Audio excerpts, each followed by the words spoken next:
Graça e paz mais uma vez. Abra sua Bíblia no Evangelho de Mateus, no capítulo 26. Eu vou ler em nome de Jesus o versículo 30. E tendo cantado um hino, eles saíram para o Monte das Oliveiras. Feche os seus olhos.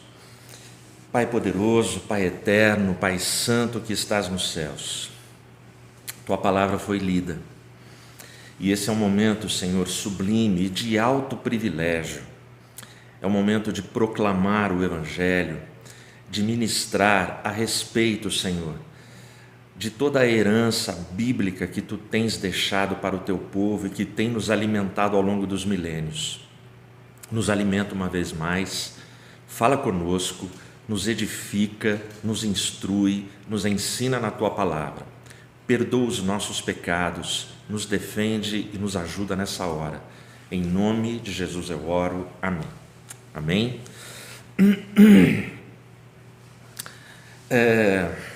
Uma vez eu fui para o Rio de Janeiro e foi uma das poucas viagens que eu precisei fazer sozinho. Durante todo o meu ministério, Deus me concedeu um privilégio, uma bênção muito grande de ter em 99% das viagens a parceria, a companhia da Regina e dos meus filhos. Desde o nascimento dos meus filhos, bebês, crianças, adolescentes, até hoje a gente tem andado junto e eu tenho isso como uma bênção indizível que Deus tem dado na minha vida e no meu ministério. Mas, por algum motivo, naquele momento, naquela viagem, a Regina não pôde ir. Aí, imediatamente, eu escalei para estar comigo duas sobrinhas, a Juliana e a Camila. A Juliana, filha da Daisy, e a Camila, filha da Denise. E nós fomos para o Rio de Janeiro.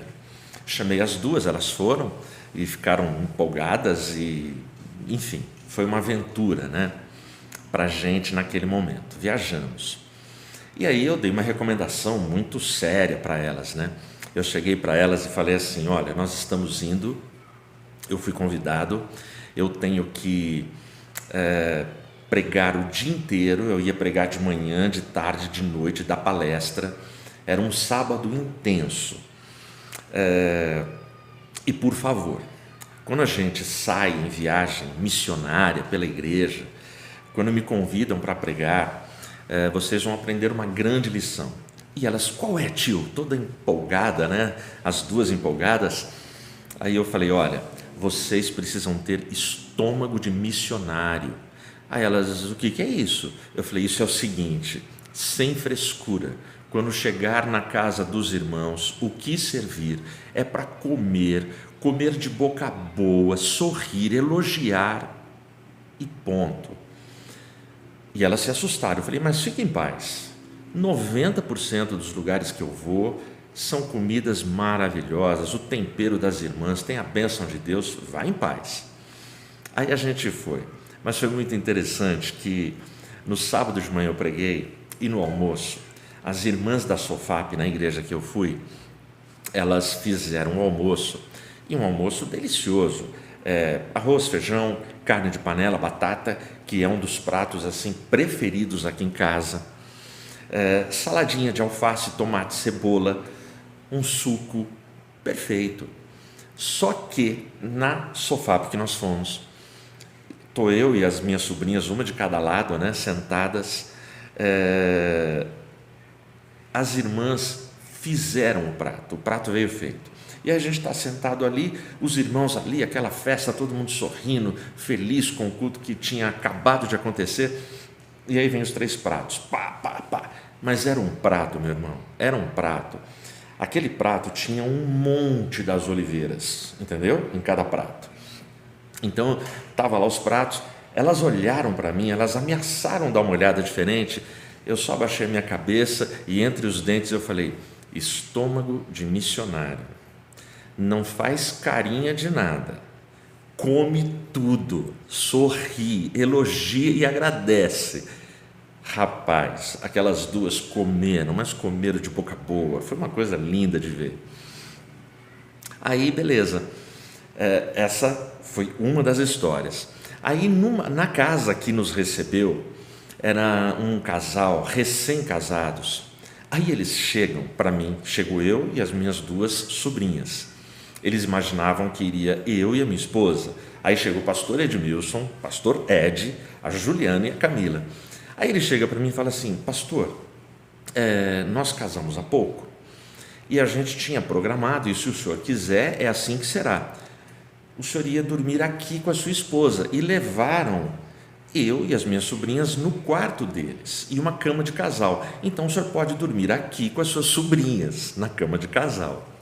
Ou tem esse outro quarto, mas não tem cama.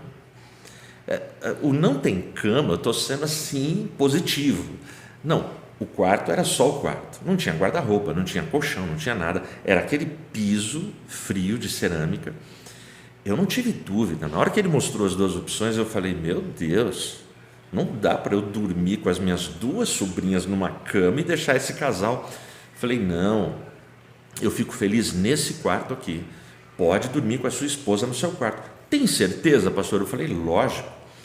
Bom, isso era sábado no final do dia. Sábado no final do dia, eu já estava arrebentado, moído.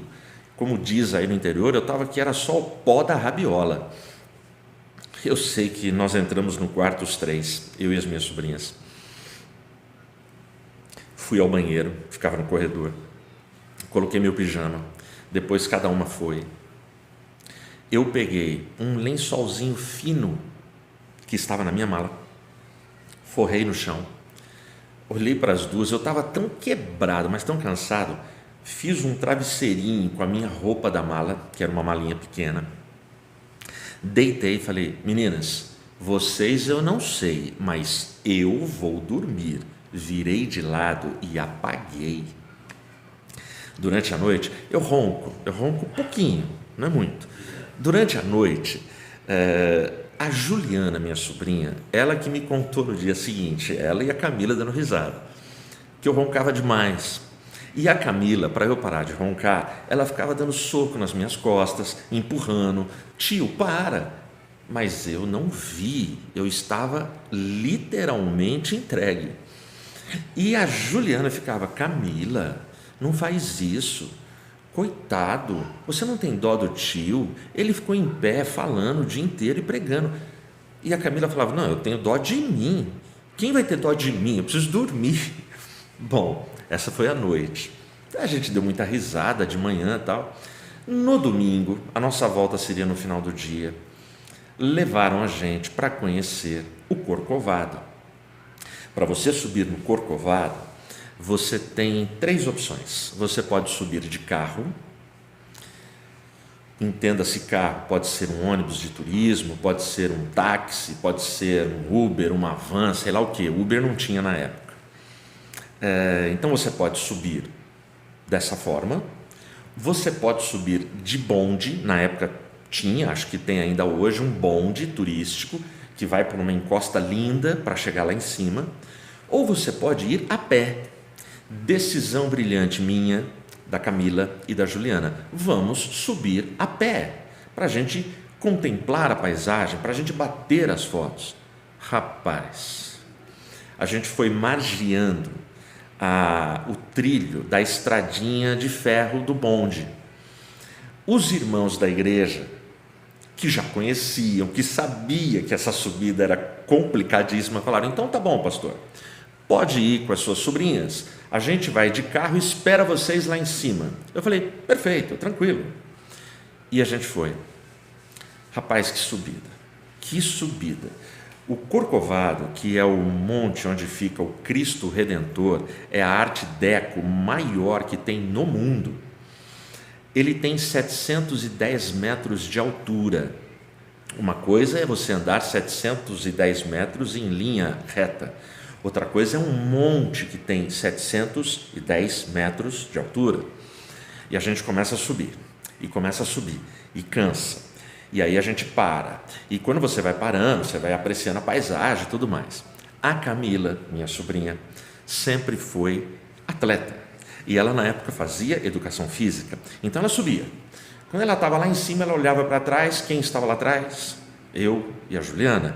E a Juliana: eu não estou aguentando, tio. Eu falava: Ju, eu também não estou. E a gente parava. Aí a Camila andava, parava e ficava dando bronca na gente. Pô, mas vocês não vêm? Não, vamos, não, eu vou sozinha e tal. Pá. E assim foi a nossa subida e demoramos muito para chegar. Foi um sacrifício. Até que a gente chegou. A gente chegou e deixa eu te dizer, quem já subiu no Corcovado, lá na montanha do Cristo Redentor no Rio de Janeiro, eu acho que vai dar razão para mim. Quando você chega lá em cima, vale muito a pena. A vista que a gente tem lá de cima é de cair o queixo. A vista que você tem do Rio de Janeiro, quando você chega lá no alto do Corcovado, é deslumbrante. Aquele dia, eu, a Camila e a Juliana, nós aprendemos muitas coisas. Nós aprendemos com a caminhada, com o esforço, com o cansaço e com a recompensa da vista que nós tivemos. O Monte das Oliveiras, ele também tem as suas recompensas. O Monte das Oliveiras, ele tem uma altura de 822 metros, mais ou menos. O Monte das Oliveiras, ele é formado por 4 colunas. Para muitos estudiosos, apenas 3 colunas. Mas essa é uma briga por detalhes de estudiosos. Os que defendem que são 4 colunas, o que eles fazem é juntar duas colinas, desculpa, eu falei colunas, é colinas, juntar 2 colinas para transformar em uma só. Mas essas colinas formam o Monte das Oliveiras. O Monte das Oliveiras recebe esse nome porque na época de Cristo, ainda na época de Cristo, toda a sua encosta era recheada, era forrada de oliveiras. Hoje em dia tem bem poucas, tá? Já não são tantas oliveiras quanto era naquele passado. E isso acontece desde a invasão do general Tito no ano 70 em Jerusalém, que o Império Romano começa a destruir e a desmatar este monte, que é um monte milenar, um monte histórico.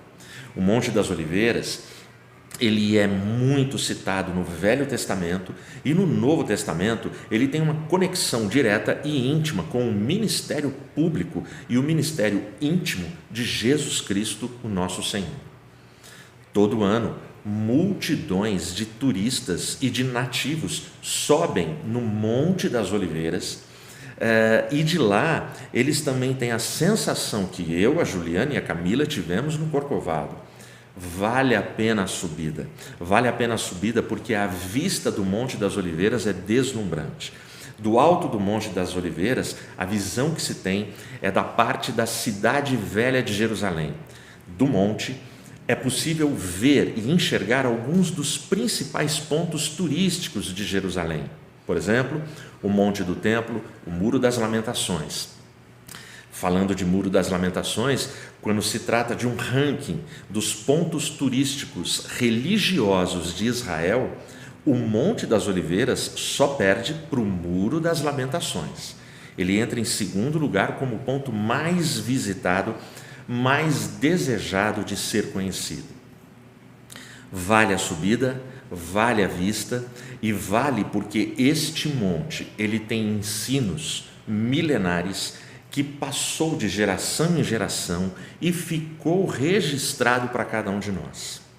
Eu quero compartilhar com você nesse momento alguns dos principais ensinos que a gente recebe através deste monte tão emblemático, tão icônico para a fé cristã e que Jesus Cristo, ele interagiu, ele andou, ele ensinou, ele pregou nesse monte.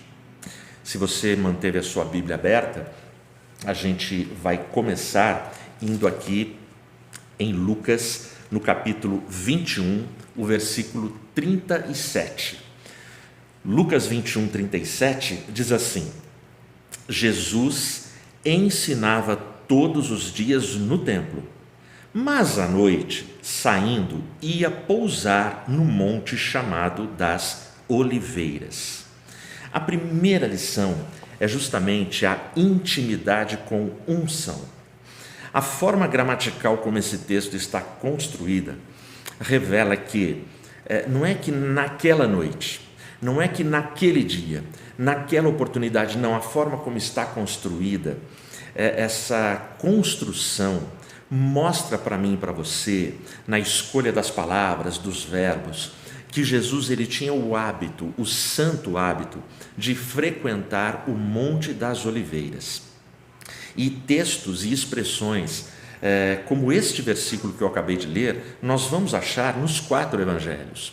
Então, o texto diz: durante o dia ele ensinava no templo, mas à noite, percebe? Durante o dia ele fazia isso, mas à noite, a sua preferência, a sua escolha era ir, subir, estar no Monte das Oliveiras. E eu chamo isso de intimidade com unção. O que Jesus fazia no Monte das Oliveiras? Uma das coisas que os evangelhos deixam claro para mim e para você é que ele orava, ele meditava, ele estudava, ele refletia na palavra. A nossa oração secreta, ela é fundamental se nós queremos ter intimidade com Deus e se nós desejamos receber unção de Deus. Um missionário, ele foi convidado para estar numa das igrejas perseguidas e proibidas na China. E esse missionário vai. Quando ele chega nessa igreja, uma das chamadas igrejas subterrâneas, onde crentes chineses se reuniam nos porões das casas, nos porões e dos galpões de propriedades rurais afastadas dos grandes centros, ele chega e ele encontra uma média mais ou menos de 80 pessoas, a maioria jovens, mas também tinham ali crianças, tinham anciãos, mas a maioria composta por jovens. Quando ele chega, conhece todo mundo, abraça todo mundo, aquela festa, aquele momento de emoção, e aquela igreja ali reunida pede para ele: nós queremos que você pregue sobre a oração que Jesus ensinou, a oração do Pai Nosso. O missionário, ali com aquele povo se assenta todo mundo no chão, improvisado, é onde eles se reuniam para celebrar e adorar o Cordeiro Jesus Cristo. Ele prega durante mais ou menos 3 horas, sem parar.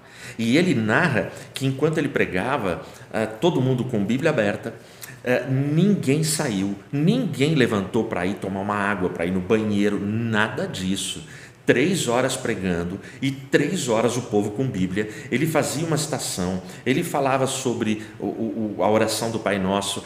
O que ele falava, todo mundo baixava o olhinho, acompanhava no texto bíblico, terminava a leitura, já voltava para ele e fixava nele.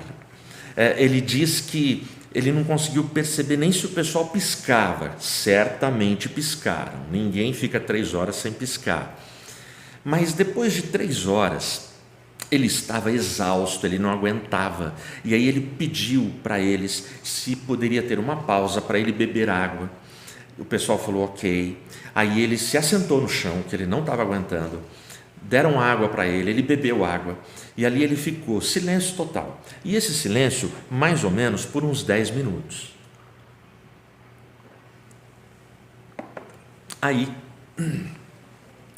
depois de uns 10 minutos, um dos membros daquela igreja proibida, daquela igreja perseguida, quebrou o silêncio, virou para o missionário e falou assim: você poderia continuar pregando? Ele olhou assim: oi? Sobre a oração que Jesus nos ensinou. Ele já tinha pregado 3 horas, explicando, aplicando a oração do Pai Nosso. Ele orou silenciosamente, ele levantou, pegou a Bíblia dele e ele pregou por mais ou menos mais umas 3 horas sobre a oração do Pai Nosso.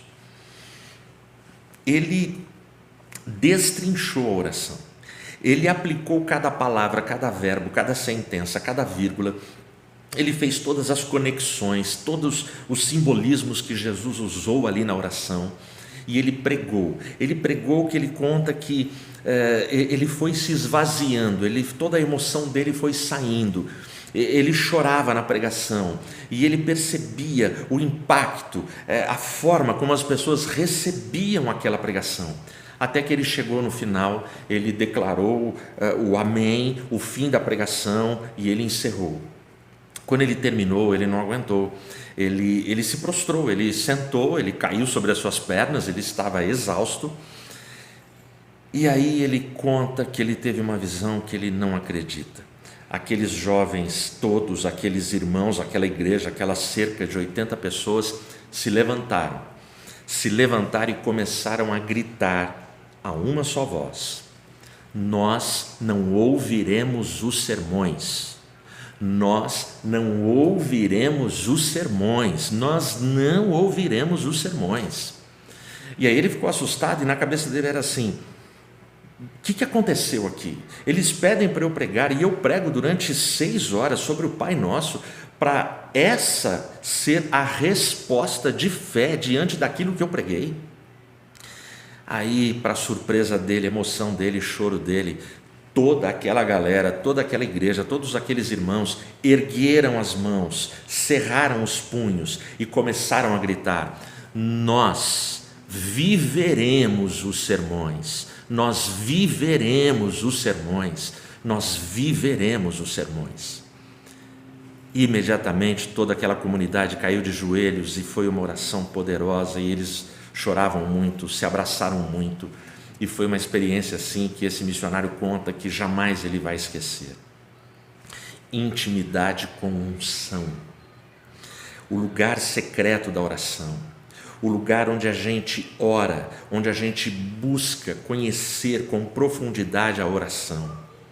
Jesus, quando ele se retira para o Monte das Oliveiras, quando ele faz a opção e faz do Monte das Oliveiras um hábito para ele, na verdade, ele está confirmando, reafirmando, revivendo o que há 3.000 anos atrás acontecia com o fruto que era extraído das oliveiras deste monte. Há 3.000 anos atrás, reis, profetas e sacerdotes foram ungidos com o azeite que era extraído das oliveiras do Monte das Oliveiras. E é muito interessante quando você olha para a figura de Jesus, que foi o único que reuniu nele os 3 ofícios. Jesus, quando passa por essa terra, ele é ao mesmo tempo rei, profeta e sacerdote. O rei, ele representa Deus para o povo, ele é boca de Deus para o povo. O sacerdote representa o povo para Deus, ele é justamente o intercessor pelos pecados do povo junto a Deus. Como sacerdote e como profeta, ele é aquele que denuncia o pecado, proclama a palavra e também anuncia as maravilhas de Deus que vão acontecer. Ele foi rei, profeta e sacerdote. Por conta disso, por conta dessa herança histórica do Monte das Oliveiras, de produzir o azeite para a unção dos reis de Israel, dos profetas de Israel, dos sacerdotes de Israel, por conta disso, até hoje o Monte das Oliveiras também é chamado de Monte da Unção. Intimidade com unção. Eu preciso e você precisa, nós precisamos desse lugar secreto, e hoje a unção que eu preciso e você precisa, ela vem do Espírito Santo de Deus, que se manifesta nas nossas mais íntimas e secretas orações. A segunda lição que eu quero destacar com você, vamos aqui para trás, Lucas capítulo 19, do 37 ao 44. Do 37 ao 44, se ali eu tenho intimidade com unção, aqui nesse trecho, o que eu aprendo, o que o monte ensina para a gente é a empatia com emoção. Deixa eu ler para você. E quando se aproximava da descida do Monte das Oliveiras, toda a multidão dos discípulos passou, jubilosa, a louvar a Deus em alta voz, por todos os milagres que tinham visto, dizendo: bendito é o Rei que vem em nome do Senhor, paz no céu e glória nas maiores alturas.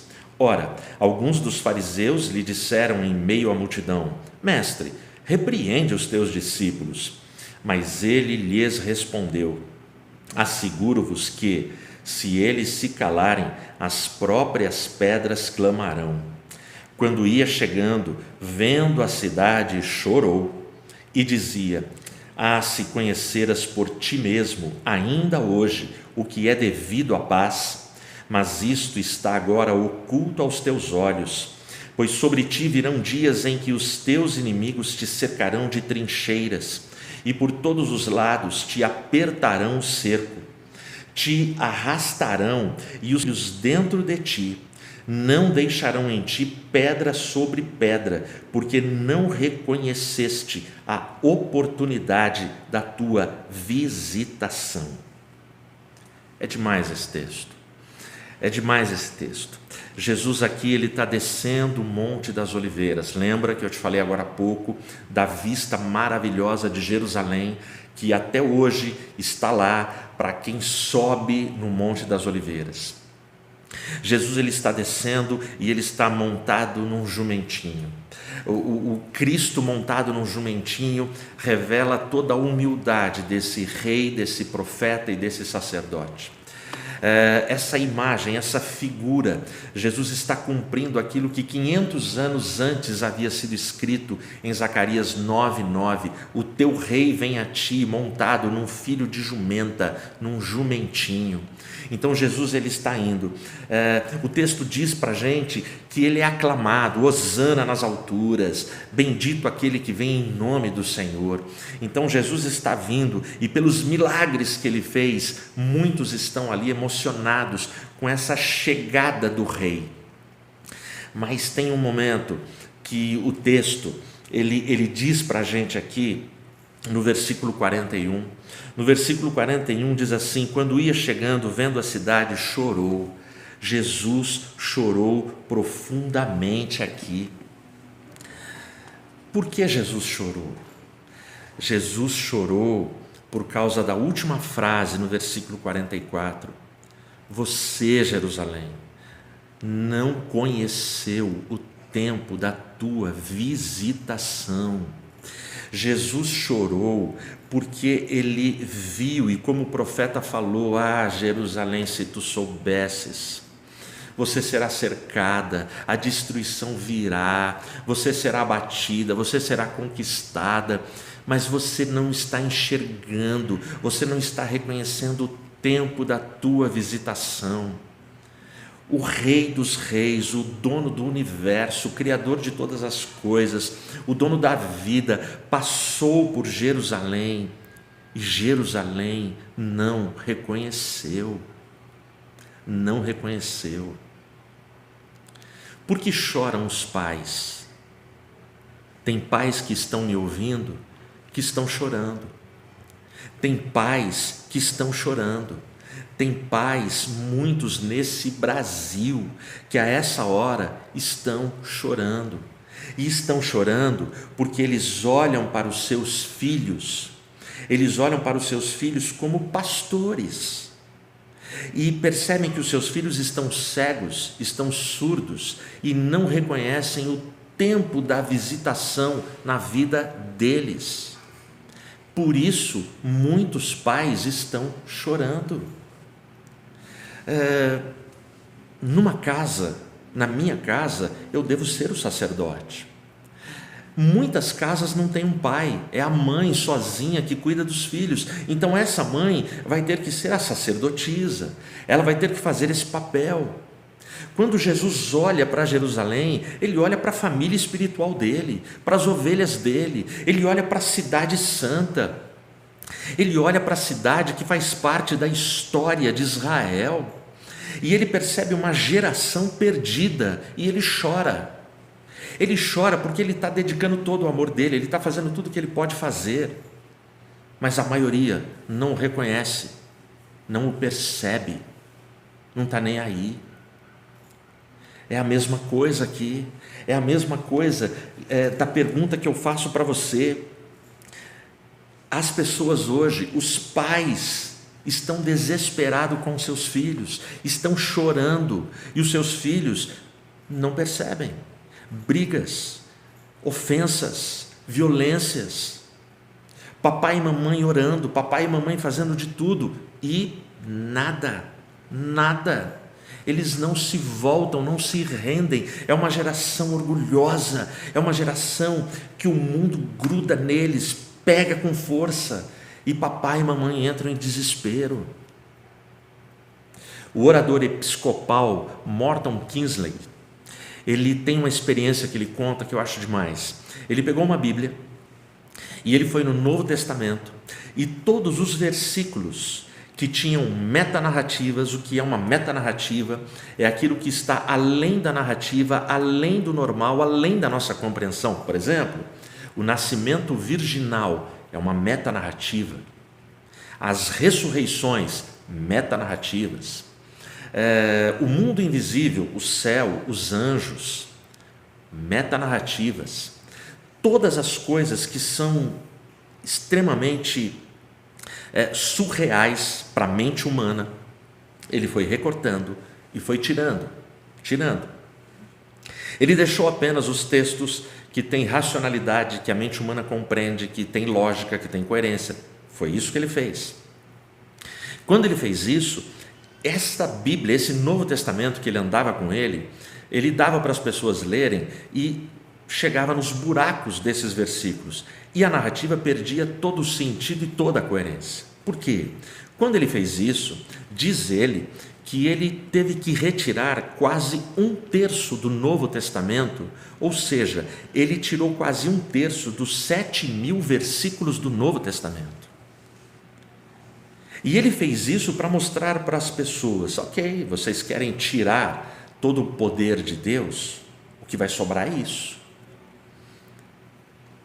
A vida de muitos jovens dessa geração é uma vida que perdeu a lógica e a coerência, porque muitos jovens desta geração embarcou no discurso insuficiente da espiritualidade moderna, que ela fala de uma forma light, de uma forma leve, de uma forma bem politicamente correta, que o que importa é o amor.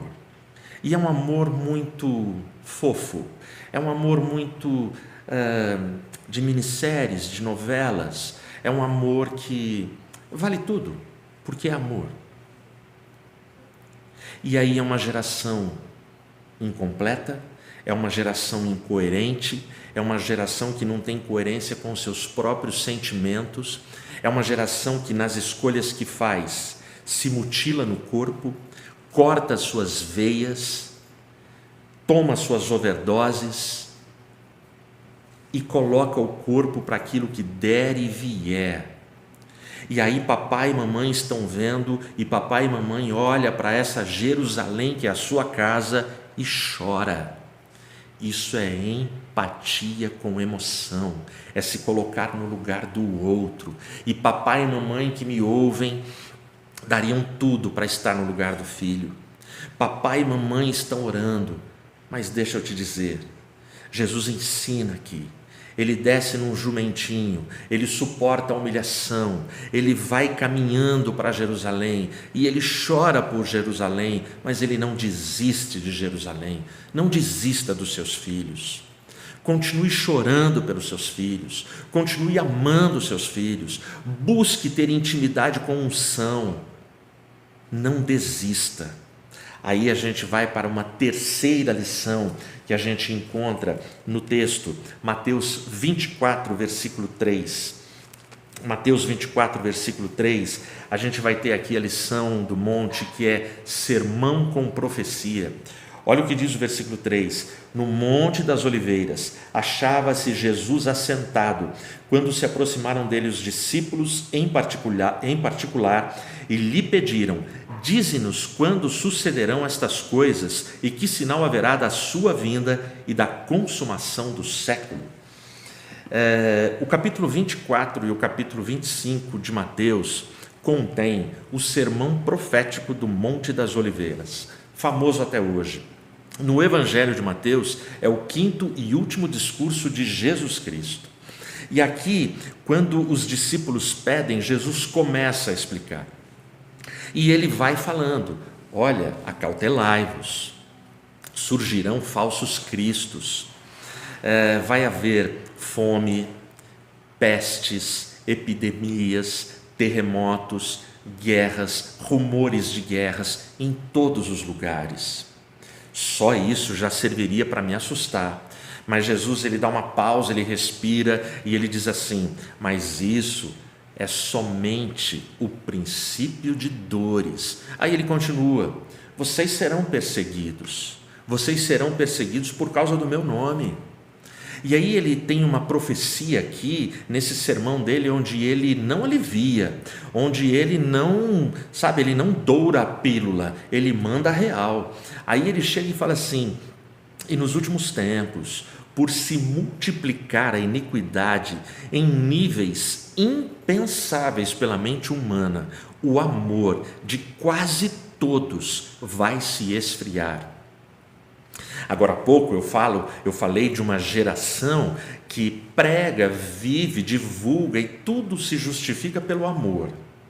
Só que Jesus está falando que nos últimos tempos, o verdadeiro amor, o amor bíblico, o amor compromisso, o amor sacrificial, o amor que obedece, o amor que honra pai e mãe, o amor que é fiel, o amor que vem do alto, esse amor iria se esfriar. E é exatamente isso que eu e você, a gente tem assistido no nosso tempo. A gente tem assistido exatamente isso. As coisas estão extremamente complicadas. Pai matando filho, filho matando pai. Por interesses materialistas, nações fazem coisas que a gente nem imagina. Por conta da pandemia global, a gente ouve cada coisa, mas não são notícias e desconfianças, entre aspas, de agora. Outro dia eu ouvi de um médico, e não foi outro dia agora, é uma entrevista de uns 10, 15 anos atrás. O cara, ele dizia assim: remédios que curam não são pesquisados, estudados e fabricados porque remédios que curam não dão lucro. É um negócio muito louco. A medicina é um sacerdócio. A ciência deveria ser um sacerdócio a serviço do bem da humanidade sempre. Mas você já parou para fazer as contas? Os laboratórios que estão fabricando vacina, o que eles estão faturando neste momento, grana do mundo inteiro, é um negócio incalculável, é muito dinheiro. E as pessoas morrendo. Para mim, a chave de Mateus 24 e 25, quando Jesus ele está no Monte das Oliveiras e ali ele vai fazer um sermão com profecia, porque todo sermão, toda a pregação de Jesus é proclamação, é denúncia de pecado, é escritura, é doutrina bíblica e tem a visão profética, tanto para o seu tempo quanto para o nosso tempo. E para mim, a chave para você ler o capítulo 24 e 25 e ter conforto e consolo é justamente o versículo 13 de Mateus 24.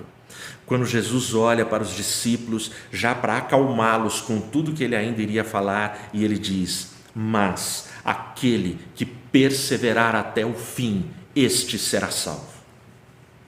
Amém? Um garotinho numa escola rural, ele tinha o compromisso, era dever dele, todos os dias ele tinha que chegar meia hora antes da professora e dos alunos lá naquela fazenda, e ele tinha que fazer isso porque era uma região de muito frio, e o dever dele era, ele tinha que colocar lenha no antigo aquecedor que tinha naquela sala de aula, para que durante meia hora aquela sala fosse aquecida e o clima ficasse bom, para quando a professora chegasse e os outros alunos chegassem, o ambiente, a temperatura estar suportável para a aula. E ele fazia isso sem reclamar, não se sentia desprestigiado, nem humilhado, nem diminuído por causa desse serviço. Não, pelo contrário, ele gostava de fazer esse serviço. E ele fez isso por anos. Até que teve um dia que, quando a professora chegou e os alunos chegaram, o choque e o susto e a tragédia foi muito grande. A escola estava pegando fogo. Nessa de acender o forno, as coisas saíram erradas e a escola estava incendiando.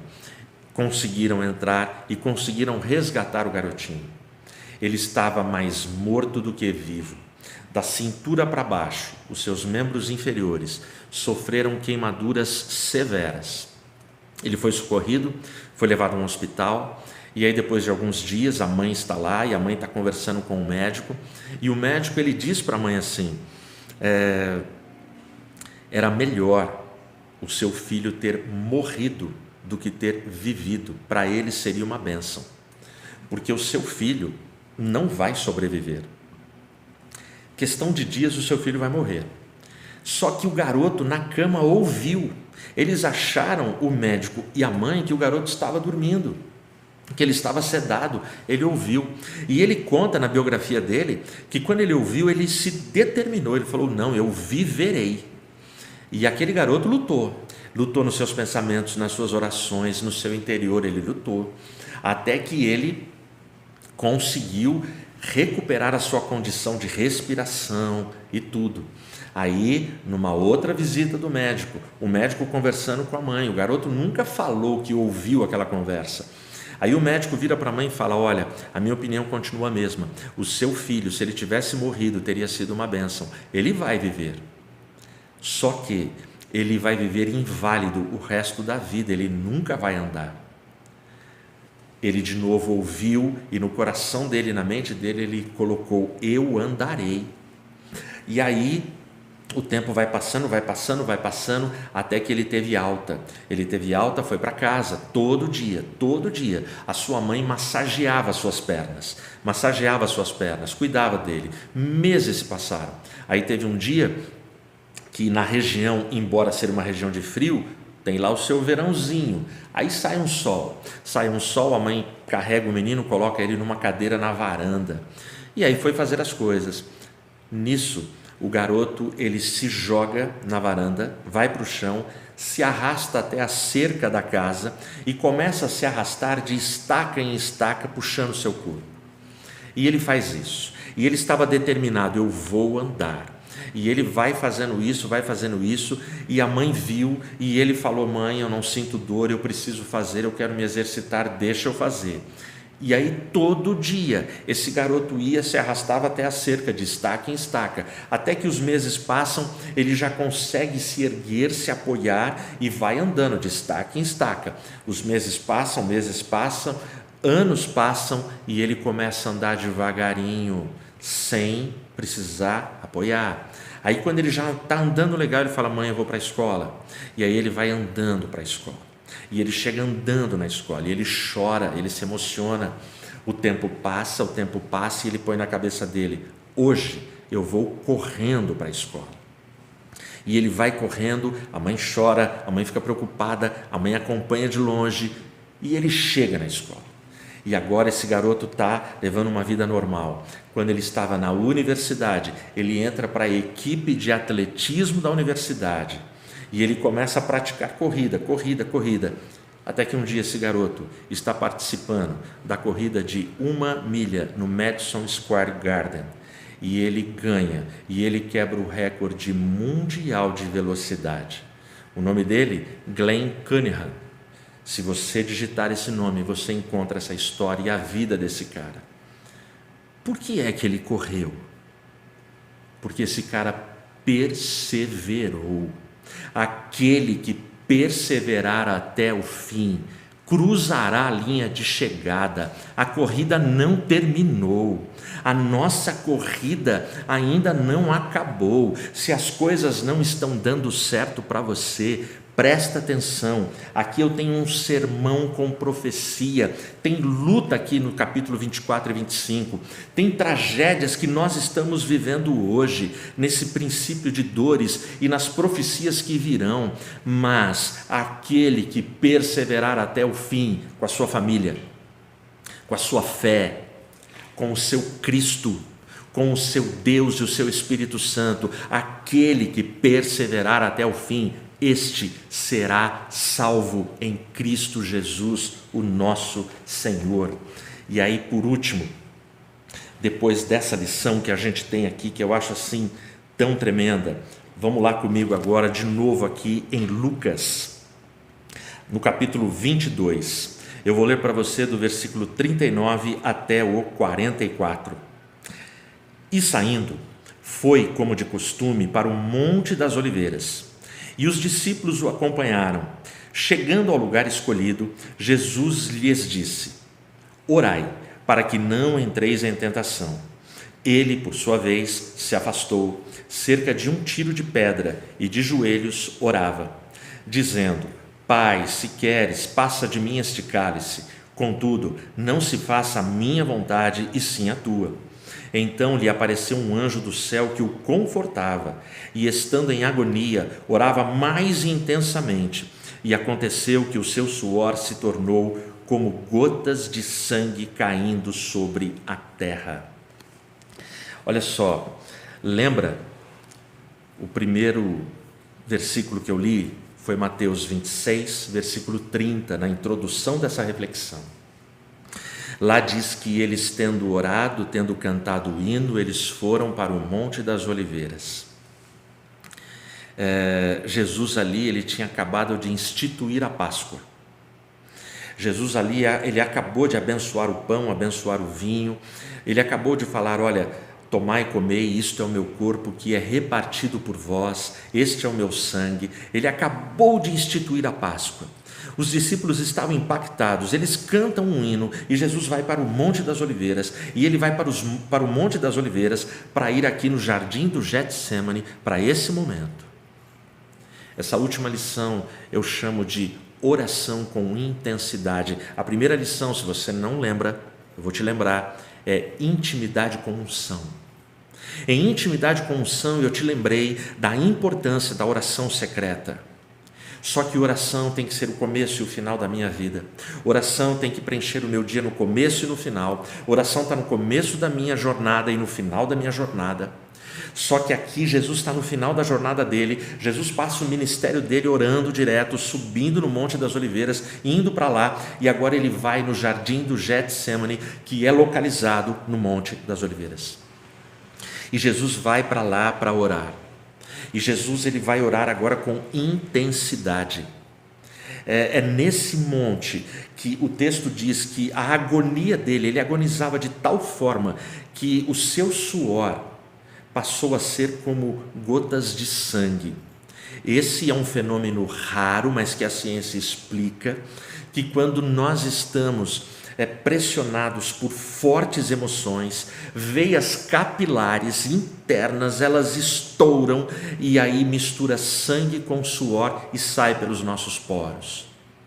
Isso acontece, e isso acontece ali com o Filho de Deus, acontece com Jesus Cristo. Jesus Cristo ali, ele estava sentindo o peso do pecado da raça humana, desde Gênesis até o último morador da terra antes da sua vinda. O centro da história é Jesus Cristo. Jesus, ele divide a história em antes de Cristo, depois de Cristo. Mas ali ele está sentindo todo o peso de pecado. A intensidade da oração dele é incrível, é muito grande. Para você ter uma ideia, Mateus 26, 30 foi o verso que eu li, mas se você vai até o versículo 50, é quando Judas chega com todos os soldados e os artoches, as tochas acesas, e o sinal que Judas havia combinado com os soldados é: aquele que eu beijar, esse é ele, é só pegar. E aí Judas vai dar um beijo em Jesus, no versículo 49, e é impressionante. No versículo 50, Jesus olha para Judas e fala: amigo, para que tu vieste aqui? Eu acho que quando Jesus olha para Judas e fala amigo, Judas ali, ele já deve ter se acabado, porque ele sabia o que ele estava fazendo. Ele sabia que 30 moedas de prata foram suficientes para que ele entregasse o Rei dos Reis e Senhor dos Senhores. E aí Jesus olha para ele, sabendo que ele é o traidor: amigo, o que você está fazendo? A oração de Jesus é com tamanha intensidade, porque naquele momento ele experimenta no Monte das Oliveiras a traição, mas ele continua chamando o traidor de amigo. Ele não rejeita a pessoa, ele não rejeita a fraqueza, o pecador, e o pecado daquele cara pode ter perdão se ele se arrepender. Jesus, ele ora com intensidade, uma intensidade assim absurda, como eu e você precisamos orar neste tempo. Eu e você precisamos orar absurdamente neste tempo. Eu e você precisamos entrar nas nossas batalhas de oração crendo que Deus virá em nosso socorro, crendo que a cura virá, crendo que a solução virá, crendo que o milagre acontecerá. Nós precisamos suar sangue. Nós ainda não chegamos no ponto de chorar sangue. Nós temos chorado, nós temos clamado nesse tempo, mas nós precisamos dessa intensidade nas nossas casas e nos nossos lares. Para a gente concluir, vai comigo agora no primeiro capítulo de Atos 1, versículos 9 a 12. Livro de Atos 1, 9 a 12. Eu vou ler para você. Ditas estas palavras, foi Jesus elevado às alturas à vista deles, e uma nuvem encobriu dos seus olhos. E estando eles com os olhos fitos no céu, enquanto Jesus subia, eis que 2 varões vestidos de branco se puseram ao lado deles e lhes disseram: varões galileus, por que estáis olhando para as alturas? Esse Jesus que dentre vós foi assunto ao céu, virá do modo como viste subir. Então voltaram para Jerusalém do Monte das Oliveiras. Toda a tradição cristã, teólogos, historiadores, a grande maioria concorda e interpreta que Jesus ele foi ascenso ao céu aqui do Monte das Oliveiras. Esse foi o último lugar que Jesus pisou aqui nessa terra. O texto diz que mais ou menos uns 500 irmãos foram testemunhas do momento da ascensão. Esse trecho que eu li de Atos para você diz que quando Jesus está subindo, as pessoas estão olhando e aí 2 anjos falam: varões, calma. Esse mesmo Jesus que dentre vós foi ascenso, foi assunto, foi recebido no céu, do céu ele voltará para vocês. E aí eles partem para Jerusalém, saindo do Monte das Oliveiras. O Monte das Oliveiras para Jerusalém é coisa de 2 a 3 quilômetros, é um trecho curto.